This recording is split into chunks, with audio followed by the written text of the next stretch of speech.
Hey, good morning, everybody. Welcome to another edition of Wiggle Wednesday. Steve's back here to join us today. Hey, everybody. We'll give people a few minutes like we normally do to stream on in. If this is being simulcast on Facebook and YouTube. Most of our viewers are on YouTube right now. That's kind of where we like most of our viewers to be. But if you're on Facebook, how's it going? And just so you know, and I had to say this last week, is that when we make when we chat with people on here and it's coming from a YouTube question, our answers will show up on Facebook. So Facebook is going to see a lot of stuff that looks like nonsense because, I'm saying hi, Bill, when Bill checked in on YouTube. So it's a little bit messy that way, but yeah, coming to you live today. If you're out there, let us know where you're from. I see Susan, and let's see, there's Slay. Scott Walters, where are you from, Scott? If you're, I'm sure you're listening. Go ahead and pipe in where you're from.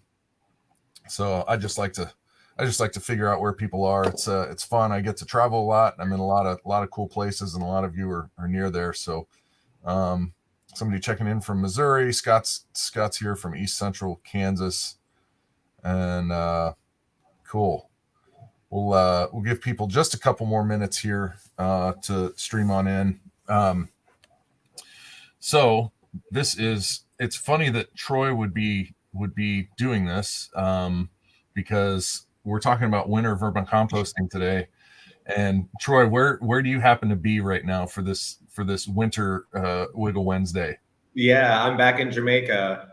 I was going to stream from outside so I could show you all. There's a lot of horn honking. People like to use their horns here when they drive, and it's kind of noisy outside the hotel. So otherwise I would have been outside. But yeah, I thought the irony was funny of today's subject. Yeah, just rub it in for us here. Yeah. The beach is like 10 minutes away too. Now I will say that we have Jamaica style weather going on right now in Philly here. It's going to be 70 degrees today. It's going to be 75 over the next 3 days, high of 75. So we got an Indian summer going on right now. Nice for the beginning of November. So and then it's going to cool off, which is why we're here. Greg Peterson, Urban Farm Podcast, is checking in from Jamaica, or checking in from on YouTube, asking why you're in Jamaica. I'll try to paraphrase. You're here. We sent you down there as a volunteer to work with a USDA program called Farmer to Farmer, where you're helping. You're there actually visiting, like doing 4-H stuff, I believe, right? But basically helping Jamaican farmers get off of synthetic fertilizer, move towards organic and composting and vermicomposting and all that stuff. Do I have that correct? And go ahead and fill in the blanks for me.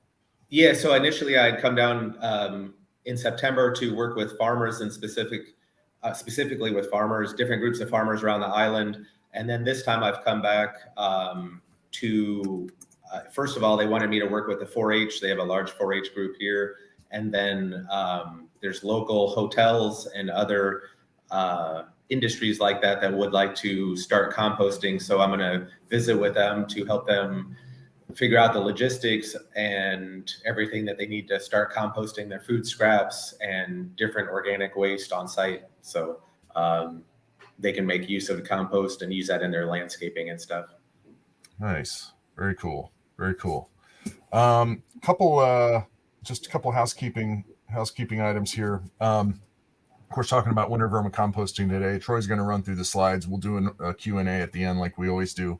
But we are developing a cover for the urban worm bag, an outdoor cover. Incidentally, the place that makes the urban worm bag eco in Tijuana, Mexico, is kind of an outdoor table cover factory. So this is right up their alley. So I've been kind of derelict in getting this moving. I don't think we'll have anything to field for the winter, maybe later in the winter, but this will allow people to use the urban worm bag outdoors, which they currently kind of they can, and they often do. It's just that the sun and the rain and precipitation degrades the fabric. So we're coming up with a cover for the urban worm bag. It's going to be tented on the top to allow any water and rainfall to be deflected, so you don't get that pooling like you might have if the urban worm bag is just sitting out there in the rain. So I'm really excited about that. I'll be talking to the team here later today. The other thing here too is we are nearing 10,000 YouTube subscribers. We're almost there. We're about let's see here, maybe 200 subscribers away, something like that. So if you're not subscribed, please subscribe. I think most of you probably are subscribed because you're on here, but would love to get that count up. We might do some sort of fun giveaway or something once we pass 10,000. I'm not sure what significance 10,000 is, but it's a nice round number. So anyway, yeah, appreciate everybody checking in. Tom's here from San Jose, checking in on Facebook. So cool. So Troy, you made this presentation. I will turn it over to you if you want to present the slides on the screen. And I'll remove the banner here and get started. Just so everybody knows, if you want to ask questions in the middle, go ahead and do it. Sometimes when it's just a solo thing, we can't obviously consider questions until the very end. I'll try to answer what I can while Troy's giving the presentation. So Troy, if you want to present your screen, I'll get rid of this banner here so we can see the full slides. And cool. Go ahead and get started. If you have questions along the way, feel free to shout them out. I'll try to get to them so it's a little bit faster at the end, and maybe we can get to more questions at the end. Right on. And so we figured out this new way of being able to show us and the presentation at the same time that I hadn't realized before. So it's going to be a little bit of a different format for you visually today. Of course, they want to see us. I mean, come on. Yeah. This isn't going to be a real long one. We're going to be talking about cold climate worm farming. I named it that rather than winter worm farming because, like where I'm at now, it's going to be winter in Jamaica, but it's not necessarily going to be cold. And we have viewers from all over the world. So I specifically named it cold climate worm farming for those of you who are in more temperate climates, who are going to be dealing with freezes and very low temperatures. So autumn has set in and winter is nearing, like I said, so we've got freezing temps on the way. We're going to be talking about different ways to deal with that. First, I was going to mention how worms respond. So for people who are new to worm farming, you're going to see some changes within the bin where they're not acting as fast. We'll go through that. And then we'll talk about focusing on bin temps rather than just exterior temps. And then we'll get into best ways to insulate a bin, and then other ways that you can add heat to a bin. And then we'll go through our regular Q&A at the end over this stuff or anything that you might have questions about. So first up here, how are your worms going to respond once the temperatures start to drop? So if you may be new or somewhat of a new worm farmer, you've gotten down to a system where you're feeding them every so often and you're used to how fast they're processing and things like that. So you're going to have a different reaction once winter temperatures start to hit in here. So it's going to be kind of dependent on the worms. People have different types of worms, and they're going to be more active at various temperatures. So people use red wigglers or European night crawlers or Indian blues. So some of those are more tropical worms that feed and are more active a little bit higher temperatures than some of them that are more active at a bit cooler temperatures. So anyway, once the temperatures start to hit, first thing you're going to notice is that they're going to start feeding slower. So most of this is due to less microbial action. You're going to have less microbial action that are breaking things down in the bin. If you think about us using a refrigerator is at 42 degrees, I believe, Fahrenheit or less. So we're trying to use a refrigerator to really slow microbial action down. So once you're nearing, 45 degrees Fahrenheit or upper 40s, it's really going to start to slow down because you're going to have a lot less microbial action that are decomposing and working away at that material. And the worms are going to be chewing through material, but they're going to be feeding on those microorganisms. So because of this, you're going to need to allow more time between feedings. I can't, name a certain time. It's not going to necessarily be twice as long or 3 times as long. It's just going to be kind of vary as the temperatures fluctuate, but you'll just want to kind of keep an eye on that to know that things are going to slow down with their feeding, and they're not going to be processing things as fast. And real fast on that, I just put a YouTube video out. It's about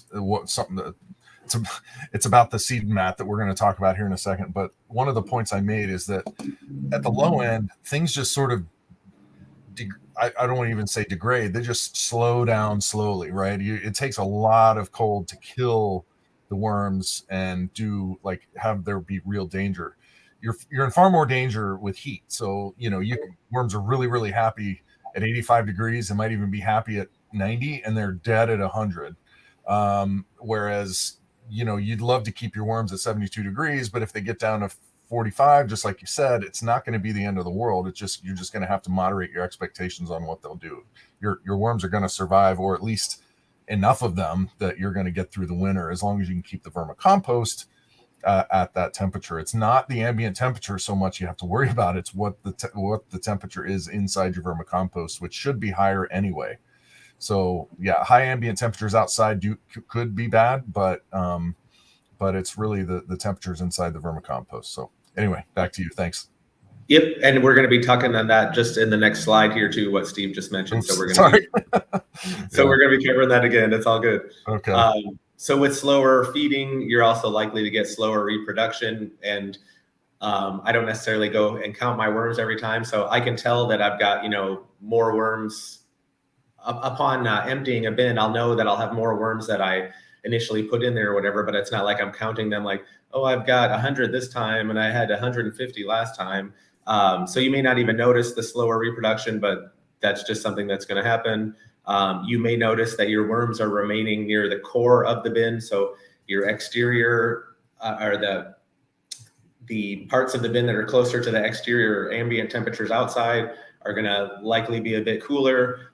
So the worms may congregate into the center more, or in bits, in pockets within your bin that there may be more heat. And we're going to talk about that in a second too, as to ways you can take advantage of that. And then again, like Steve just mentioned, you need to remember that cold temps aren't going to necessarily harm their worms. It's just going to slow them down. So it's not like they're inside screaming like, oh, I'm so cold. They're just slowing down, just kind of like a bear or another mammal is going to slow down and hibernate in the winter. They're just going to not be processing stuff as quickly. So this is what Steve was just mentioning. It's not the exterior temperature that matters. It's what's in your bin. So when you're focusing on your bin, you want to use a thermometer or something like that to monitor the actual temperatures of the material in your bin. So we've got a illustrative display here that shows exterior temperatures, and you can see that red line just really fluctuates up and down, where the blue line is going to be the bin, where you're not getting as much fluctuation within temperature in there. So with that thermal mass inside the worm bin, you're going to be holding temperatures, and so they're going to remain more constant. But because of the thermal mass, if you're someone who has a smaller bin in a cold area, you may want to consider some type of insulation. So that's what we're going to move on to next. There's a quote that I like where I think it's Napoleon, or it might have been Stalin, or one of those nice guys that said, quantity has a quality all its own. And that's for sure when it comes to a worm bin. That's why you want a nice big worm bin if you're going to have it outside and expect it to get through the winter. So the size actually provides the insulation inside the vermicompost. So I know, Troy, you're probably going to talk more about some external insulation, but just want people to know, if you can have a bigger bin outside, or move your vermicompost into a much larger tub that you can put more material in, that by itself is going to help you get through the winter. Yep. I was about to mention something with that, and then I totally lost it. So I screwed you. I'm sorry. It's all good. I'll get to it somewhere. I'll remember it somewhere along the lines here. So the best ways to insulate a bin, it's going to depend on your bin style and size. What we just mentioned, you can always add more thermal mass if you've got an urban worm bag that you've only got a quarter or a third of the way full. If you're entering into the winter and you're concerned about the temperatures within there, you can add extra bedding to that. So you would want to just add extra bedding, not necessarily add a bunch of food with that, because you wouldn't want things rotting and getting anaerobic or having issues where it may lower your pH and cause issues with harming your worms.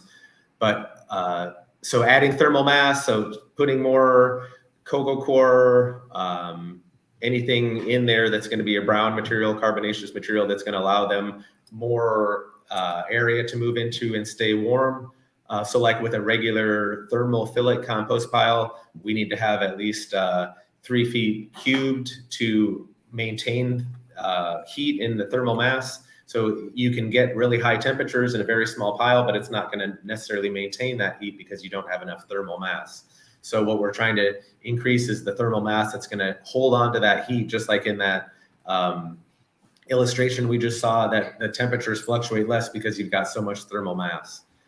So other than adding thermal mass, you can add some type of insulation. Depending on what type of bin you have, you may want to go with a styrofoam insulation. You can purchase those in the 4x8 sheet. So it's like what you use for home insulation that you cut up and put in the walls or underneath your flooring or things like that. I had built a 4 foot by 8 foot by 1 foot deep worm bin, and I lined the sides and the top of that with this styrofoam insulation. And it was kept in a barn in Tennessee, and it did great throughout the wintertime with that insulation. Even if with an urban worm bag, you could cut pieces that fit along the sides of an urban worm bag that kind of fit into the square rectangular sizing along the side there. That would help.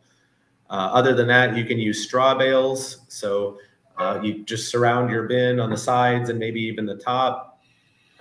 In her book, in Mary Applehoff's book, Worms Eat My Garbage, there's a guy in Michigan that she talks about who has an outdoor worm bin.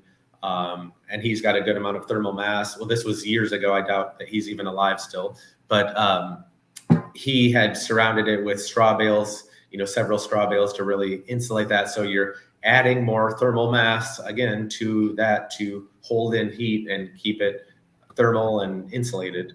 Other than that, if you're not able to add some type of insulation, you want to consider relocating it. So many people may not want it in their basement or garage, but if you've got just a couple months of cold that are below freezing temps, you can maybe deal with it. Or even just for, if you have a cold spell coming through, you could, if it's easy for you to move your worm bin, you could move it inside. But that's just one other consideration, is to keep it somewhere where it's going to be warmer than outside. Moving on.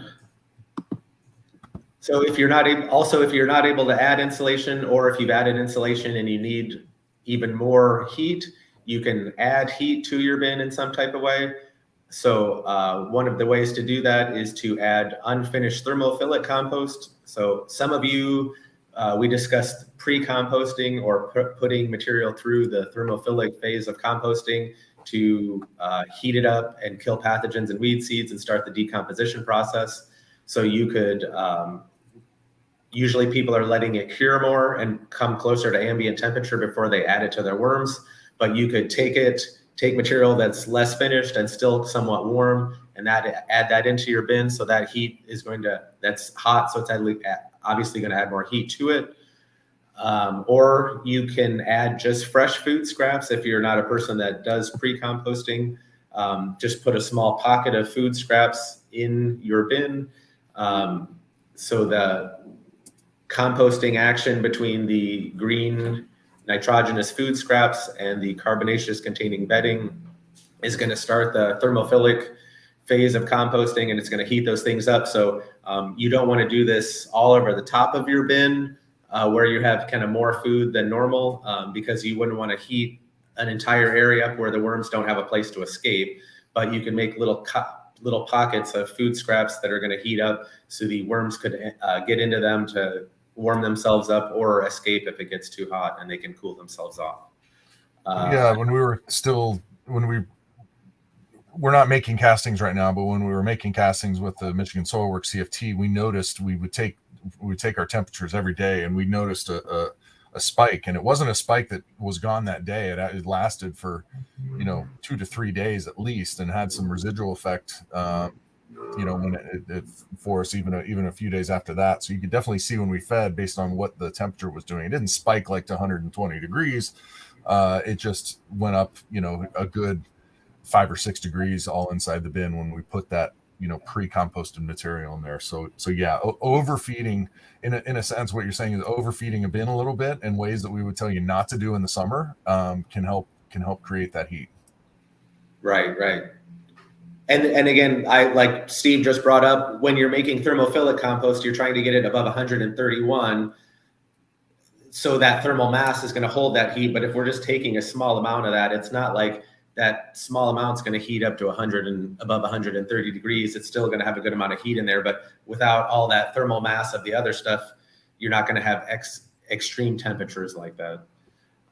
So those are the more natural ways without having to rely on man-made materials. If you don't have that option, you can use an electric seedling heat mat. So these are heat mats that are designed for people when they're starting seeds in the springtime, when it's cold in their greenhouse or in their basement, to grow vegetables and produce in their farm or yard. Steve knows more details about these, so I'll let him chime in here on the heat mats. Yeah, I love it. I'm going to post a link to our product, which we actually just honestly linked to Amazon for this. But these seed starting mats, specifically this one shown at 20 by 20.75, especially if you're using an urban worm bag, is like, I call it like the nuclear option. It will work everywhere as long as you've got some electrical power.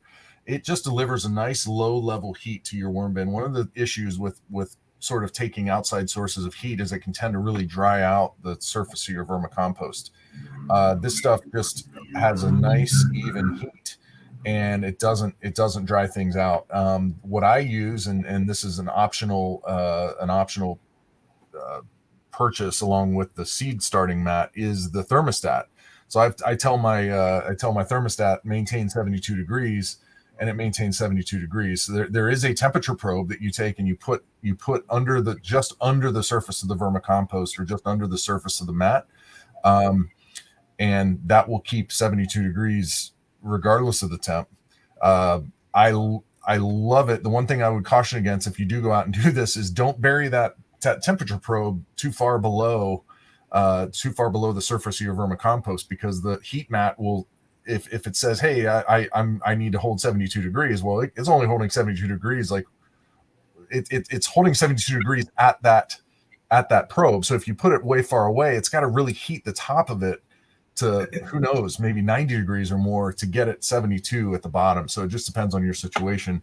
That's the one thing that I would caution against. The other thing I caution against, I'm about to release another YouTube video about this specific product, is you're not using it in the way that the manufacturer intended. So you're on your own a little bit. I do kind of personally endorse it. It's what I use myself. But if you've got anything that you're worried about, like I don't want to be using an electrical product in a way other than the manufacturer intended, then you may not want to do this. But this is what works the best for me.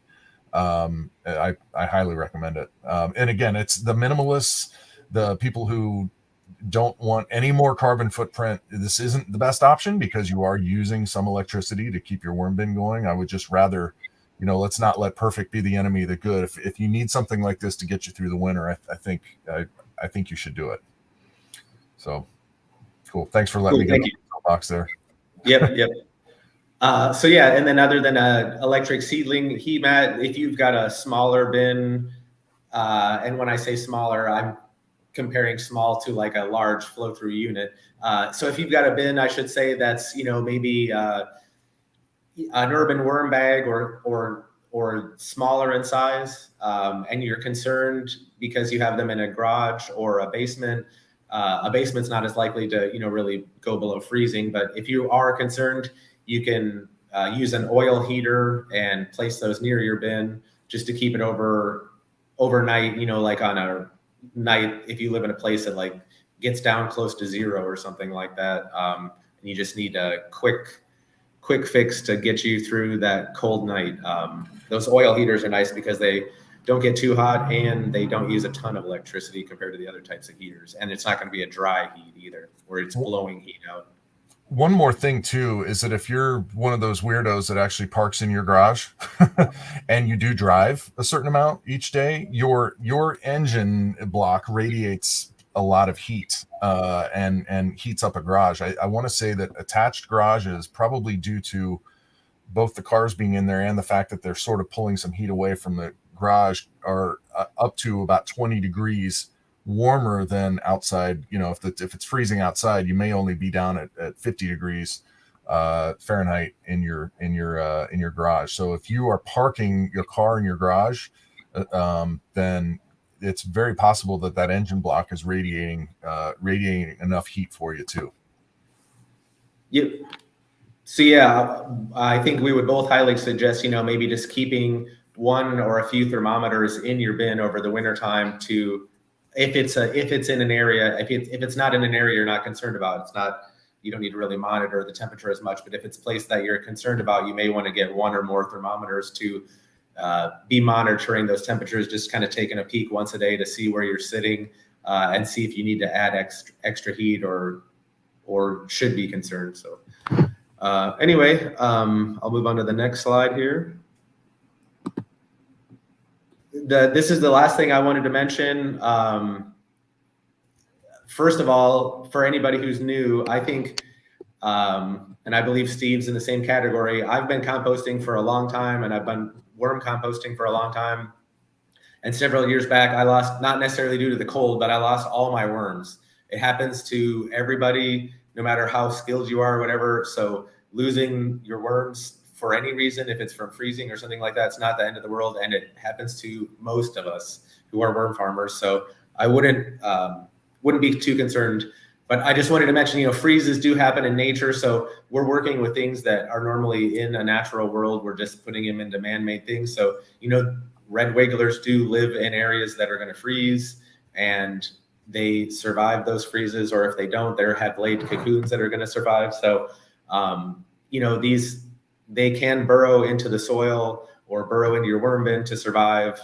So worms are going to likely last through cold temperatures, like we had mentioned before, and especially cocoons are going to survive more extreme temperatures. So if you happen to lose your worms, you're likely to have cocoons that on the other side of the cold weather should hatch, and you'll get more worms coming out. And I just wanted to mention, if you live somewhere where you get Arctic temperatures and you're freaking out that your worms aren't going to make it through the night, you can always, grab as many as you can with your hand and, put them in some type of smaller container or something like that, just to bring them in overnight so that you're not losing them all if it's something that you're worried about. And again, losses happen, so don't fret it. It sucks, and you feel like you're responsible for all these lives that you've lost or killed. But it happens, and you shouldn't kick yourself too hard. And with that, we can move on to Q&A for everybody. I think looks like Steve's gotten to most of the questions here, but does anybody else have anything else that they want to ask? Yeah, Kevin was asking about heat tape, and I'm trying to understand heat tape. I think it was used for indoor plumbing, I think, to keep the pipes. If anybody used that, I'm familiar with the concept. I just don't know what kind of heat that it's actually providing. I can't imagine it's making it hot, because that's the thing I would worry about, is like the heat just drying out the surface of your, well, it actually sounds like he's talking about wrapping it around the bin. I would imagine that would keep things warm. I'll turn it over to you here, Troy. The one thing that I would say is I have tried using incandescent rope lighting, and if you start coiling things and if they come in contact with one another, you can get a short circuit, and then you would have a fire risk for something like that. So I like the idea of using heat tape, but just make sure that it's not going to be touching itself, because they start heating each other up, and then you could have a problem. Are you familiar with the heat tape? Yeah, I've used it. I've used it in a house that the pipes were freezing, and I ran it around. So you take like a pipe here and you wrap it around the pipe, and then it's just like it's basically like a heat mat. And, like the heat mat that you were just discussing, you've got a piece of wire that goes throughout the entire heat mat. So this is basically that same thing, but cut into a strip that then you could apply to a pipe. I don't necessarily think it would be a bad thing. I think it would be tricky to be able to work with in a bin. You could maybe wrap it around some type of pipe and then like lay those across the tops of your bins, kind of this in a similar fashion as the mat. I don't think it's going to cause an issue like what Steve was talking about that he had with the lights of the light strips. I don't think you're going to have any type of problem where they're going to touch each other and have a potential risk of fire hazard. Yeah, Scorch on YouTube says, check the specs on the heat tape. Much of it only works at near freezing temperatures. It's also designed for pipes with water in the pipe, so tested before depending on it, which is always a good piece of advice. So yeah. I did just drop the link in the chat here for the. So what we have, we technically have this on our site, but we essentially refer you to Amazon. It's through an affiliate link. So if you do end up getting this, we'd love it if you went through our link. If you go straight to Amazon and look for it, that's fine too. I'm going to go ahead and display this on the screen one more time. Let's see, I'll do it here for you guys can see that, right? So that is the URL, but that's probably not clickable. So if you look in the comments, you'll see the website for this product, and I specifically linked to the one that is the 20 by 20.75, basically the square one that is perfectly sized for the urban worm bag, and comes with the thermostat and the thermal probe. So cool. Dennis is asking about an engine block warmer. I mean, yeah, it's at some point yes. I mean, really anything that creates heat, right? It's just can it be adapted for easy use, and how many people would have that? But yes, I think, Dennis, absolutely. If that works and you've got something a bin that works for, yeah, go ahead and use it. So Kevin is saying he's hoping to use a CFT in an unheated garage in Chicago, and he's concerned about the temps. I thought you might want to touch on that because you have a CFT in your barn in Pennsylvania. Yeah, I am trying to. I may find a. I'm looking for a picture that maybe I can that I can share, because, and this there will be a picture on the. I don't have it. These seed starting mats come in 20-inch by 48 inches as well. So they make them much bigger. They come with the thermostat as well. So if you use that link to look for this product, then you could find the one that's bigger. What we did, and this worked really, really well. Was this Kevin asking? Yeah. Is to take rigid foam insulation.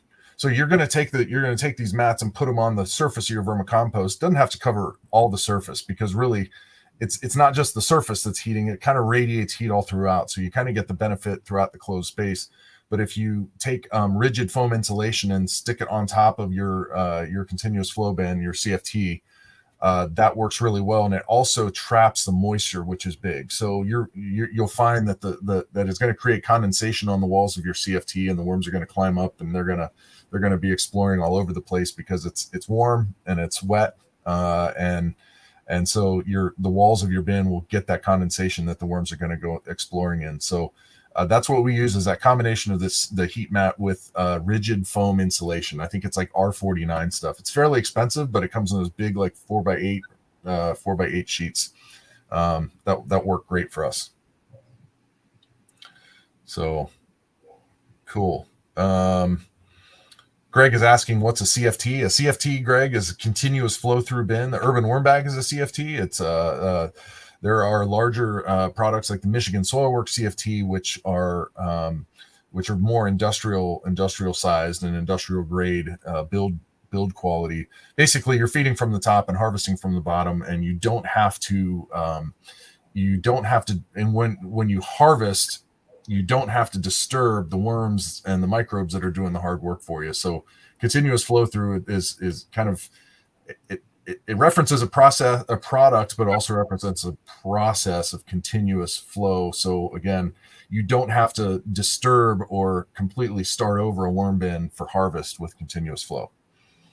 So Altira asks, I have smaller seed mats. Where do I place them, in the bin or on the top? And I was about to stress that too, or discuss that anyway. So with like Steve was just mentioning, the continuous flow through bin, or most any worm bins, we're trying to take advantage of the nature of these types of composting worms, where they're remaining in the top 6 to 9 inches of the material.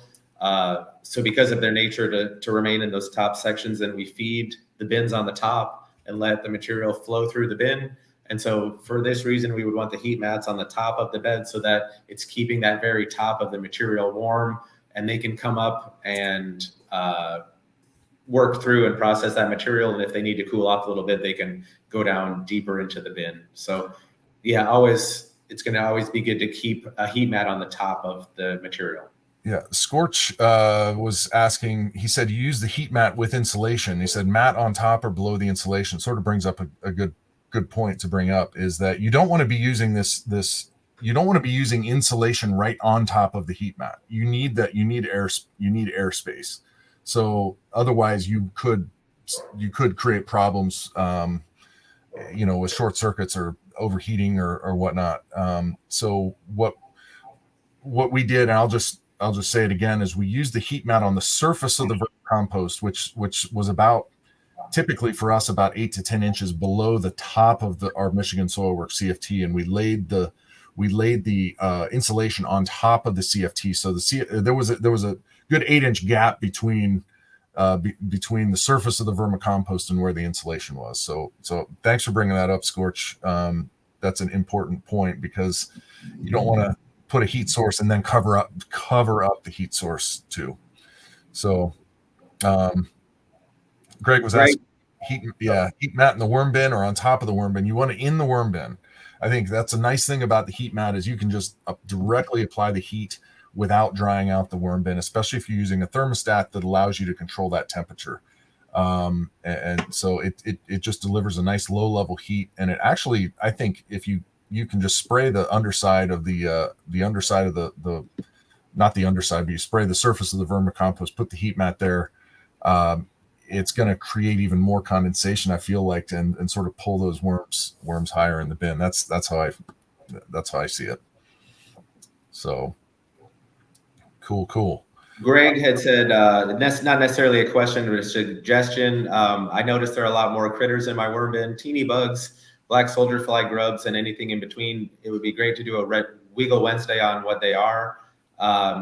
Greg, we do have a blog post out that's called The Big Book of Worm Bin Pests, I think is what Steve named it. Is that correct? Yeah, I'm going to get to it here. Yeah, I'll link to it. Yeah, we'll link to it in the comments. We didn't do a Wiggle Wednesday on that, did we? I don't think we did. I mean, that was a pretty sprawling. I just dropped the link here, and I'll go ahead and show. Let's see here. Big Book of Worm Bin Pests, I think is what it was.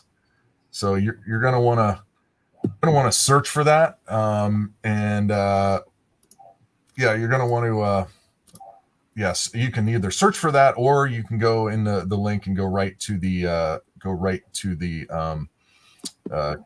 blog post. That was a nice big blog post we did. And what we were trying to do is encompass all of the issues, all the things that you might consider to be problems in a worm bin. Some of them aren't even problems at all. So a lot of the things that were mentioned there, maybe with the exception of the black soldier fly, are not really problems in a worm bin. They're sort of like co-composters with the worms and with the bacteria. They shred the organic matter, they fragment it, they actually help the worms do their job in some cases, and are otherwise not harmful to the worms. So that was a really good post that we did, that I would go check out if you're worried about what these things are. So we cover them, we say what they are, what they're attracted to, and if they're a problem or not.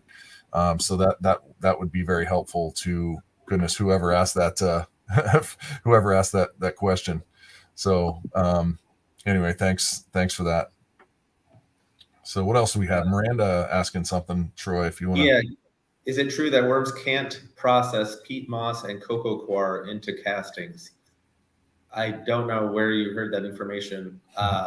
We both use it all the time. And I mean, that the whole reason that Steve has sold cocoa coir is because it's a great bedding material that they can process.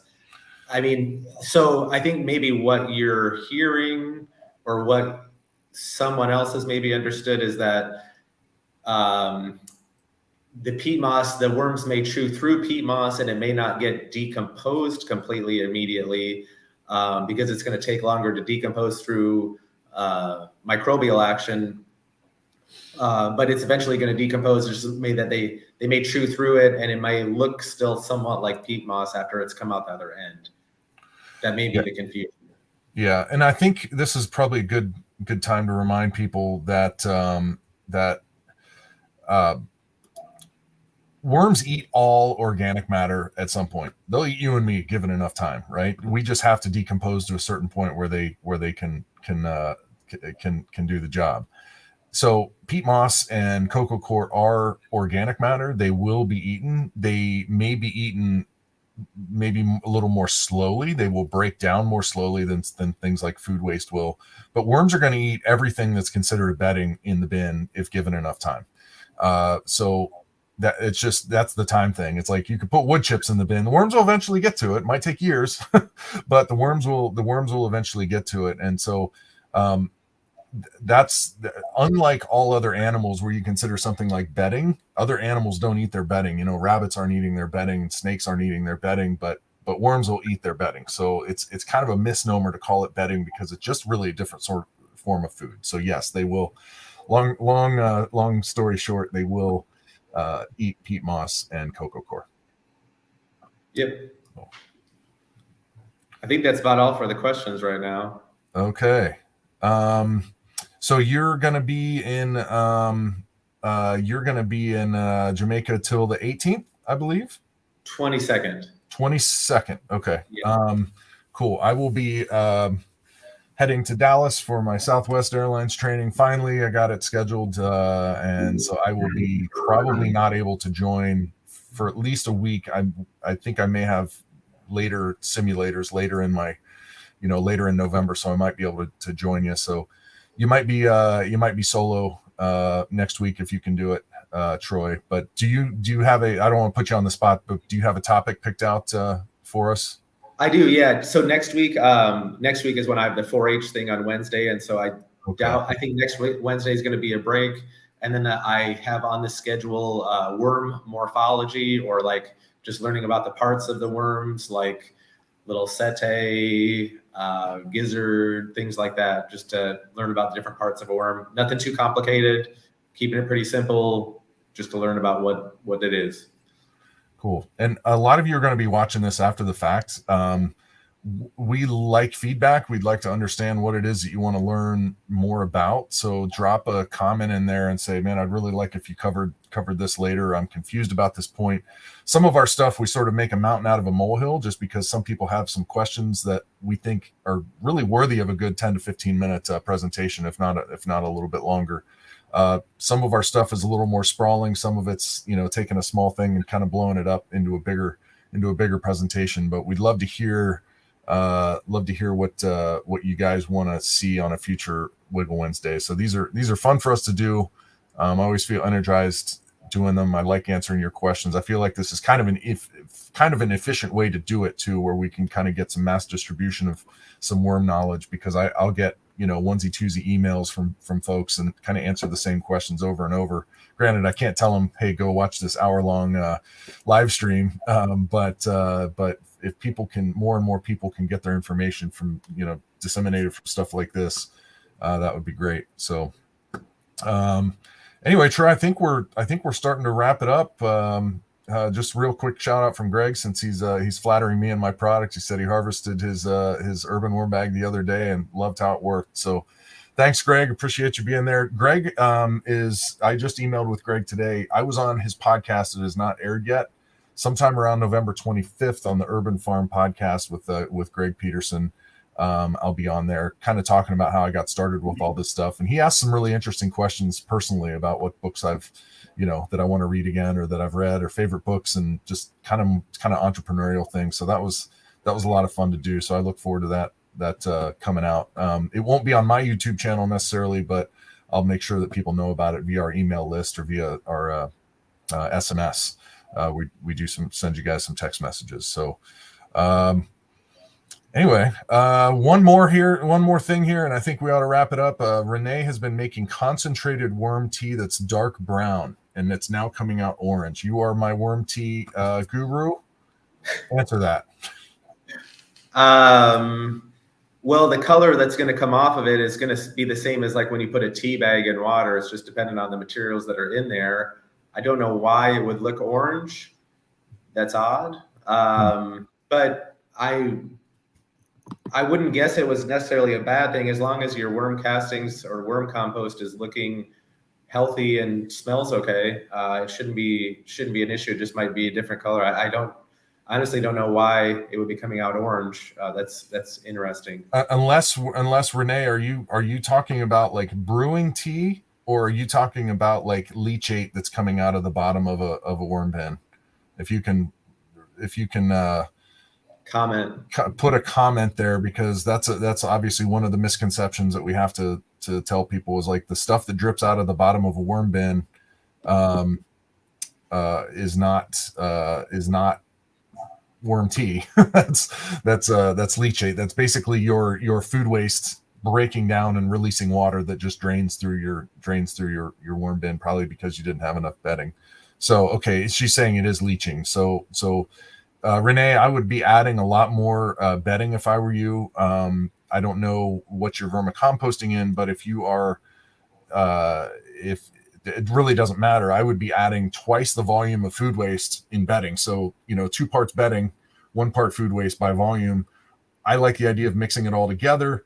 That's going to help soak up that excess moisture, because when you are running your bin so wet that you're getting that leachate, you get some anaerobic pockets. You might get some pathogens that start forming, and it just going to makes it very hard to harvest, because all the stuff is so sticky and sticks together. So if you are using cocoa coir, that's one thing that if you have water leaching off of cocoa coir, it might make it orange. Because if you soak cocoa coir and pull it out of the water, that water turns orange. Yeah, more of a color, tan or orange, than a dark. Answering that one thing for Renee made this all worth it, because she said, "Oh, that's why I need more bedding." Yes, you do. Everybody needs more bedding. When in doubt, stop feeding. Add more bedding. You can not go wrong with more bedding. Carmen Baker is asking. This is a great question, because this is something too, and I'm probably going to do a sale on worm castings here very soon. And people are asking, will the castings, the bacteria in the castings, survive over a cold winter? They absolutely will. They may go dormant. They may slow down, but they will be revitalized just fine in the, they'll be revitalized when things warm up again. Our bulk castings provider was asking Matt Slaughter at Earthfort this exact question. Say, what does the cold for us do to our castings if we're producing it now but not going to sell it to the spring? He said, as long as it's not like a flash freeze, like where it just freezes all at once, you should be fine. If it actually, so it's not just the temperature, it's like how quickly do you get to that temperature? One of the things that happens when castings freeze is when they thaw again, they release that water. So that's just like what happens with food waste, really, is that when it freezes, that water expands, kind of ruptures the cell walls of whatever was holding that water. And then once it thaws, that water is now outside of those cell walls that ruptured. And so, for a nice big bulk bag, and I'm talking like 2,000 pounds, you might have kind of a soupy mess towards the bottom. But if you don't have a flash freeze, you should be just fine. I like to compare things to food storage. So if you think about putting something in your fridge, you take a piece of pizza that you've eaten the pizza, you put the pizza in your fridge, and then you take it out a couple of days later. If you were to let it sit on the counter, it's going to mold and decompose again. It's not like when you put it in the refrigerator, it's not like that refrigeration process sterilizes it to where you're not having any type of microbial action. Once you pull it out, it's still got microbes that are going to start to proliferate and come back to life, that are going to break those things down. Just the same as in soil, we have winters that all this bacteria and fungi just go dormant because of the cold, and then in the springtime, it's not like they're all lost; they just come back to life. So same thing. Yeah. Kai Dynasty is on YouTube, and this is a really good one, and I should bring this up more often. He said he's been using, I think it might be a he, I'm not sure, adding leaf mold from his backyard as extra bedding, and it's helped the worm bag out a lot. And he says it helps to increase biodiversity. Leaf mold is the broken down leaves. It's probably at this point last year's leaves, not this year's leaves. But it's going to be wet, it's going to be crumbly, it's going to be really easy to get fragmented and broken down. Putting those in a worm bin is great. It is turns into castings very quickly, and it does add some of those natural bacteria and fungi, probably a lot of fungi, into your worm bin. And I think that's one of those things you can't do too much of. My friend Marianne Smith in Asheville, North Carolina, she owns Valley View Worms. She just does leaf mold in her urban worm bags with a little bit of food waste. And so that leaf mold allows her to harvest much more quickly because the stuff is already broken down. The worms are working the stuff. It comes out, and it went in crumbly. It came out just really, really nice worm castings. Somebody was asking about like what to avoid in terms of leaves. Black walnut, maybe for Juggalo, Troy. It may be something to avoid if you can, but I don't know of certain leaves to avoid. I don't think I'd be using pine needles and stuff because that's not really leaves. It's not deciduous. Do you have any insight on what maybe to avoid? I've read about the Juggalo, and from the resources that I've checked out, the leaves shouldn't have any type of harmful chemicals in there. It's just going to be stuff that's leached out through live roots. So once a tree is dead, it's no longer going to be leaching out that Juggalo. It's just a live tree that's going to be putting it out through the roots. That's the allelopathic or whatever. Okay. Yeah, so leaves shouldn't be an issue. The only thing is that, some leaves are going to take longer to break down than others. But again, it's good to use leaf mold, like he had mentioned, where it's already broken down. But leaves are great. And just like Steve said, they are a good source of fungi and good food for fungi. So should help you get more fungi going in your worm bin too. Which is the one thing I will say, and this isn't really a bad thing, but you will be importing other critters into your bin when you do that. So wood lice, roly polies, maybe some springtails, the things that were in breaking down that leaf mold, you're going to be bringing those into your worm bin, which is not a problem. And again, most of these things are just fine in a worm bin, actually enhance it. But if you're bringing these things inside, if you're bringing leaf mold inside, and then your husband, wife, roommate, partner says, "I'm seeing these bugs in the house," you'll probably know why. So anyway, Troy, let's wrap it up, man. I could be here all day. I really feel like people brought us good value with their questions, and I think that it's always helpful when people are engaging on these issues. So yeah, this was a fun one. Do you have anything to add before we wrap it up? No, we should be back on the 16th. One thing I guess I should have mentioned at the beginning of the thing, we had been mentioning the NC State Vermiculture Conference. It's over. And as far as I know, Rhonda was going to leave the registration open for anyone who may want to still pay to have access to the YouTube video. So anyone who was a participant gets a private link to the YouTube video that you can view from here till forever. So you can continue to view it at your pleasure, at your leisure, not pleasure, I guess pleasure too. And you still have to pay money, but you register and you get the link, and then you can view it whenever you want. So if you are interested, you can go to the NC State Vermiculture Conference website. We've got links to it in other videos. I can add the link here at the end. Oh, Steve just stuck it up there. Yeah, it's on here both on YouTube and Facebook. So the NC State Vermiculture Conference link I'm going to put right here. There is a registration link on that page. That's this link. I'm sorry, that's not that link. It is this link. don't try to click this screen. It's going to be in the comments. But that is for the actual registration. But if you want to learn more about it before you register, it's there. So we'd love to see if any of you register after the fact. Let us know. We'll tell Rhonda, hey, we sent some folks your way. But I will tell you, just make the pitch again. I would probably, if you have any sort of desire to look at this stuff, look at vermicomposting, either as a business or as something at large scale, because you need to do it for a school or a municipality or something like that. Really good to probably pay for access this year and then come in person next year, because the networking is a hell of a good time. And just, where else can you go and talk to other people, live people, about worms? Because otherwise your your friends and neighbors probably think you're a weirdo if you do it here, but it's perfectly acceptable in Raleigh once a year. So yeah. Cool, man. Well, let's wrap it up. We've been here for about an hour. Like I said, I could be here all day, but I got other things to do. We've actually got some castings that just arrived that we need to unload. And so you're out of town at a good time there. Yeah.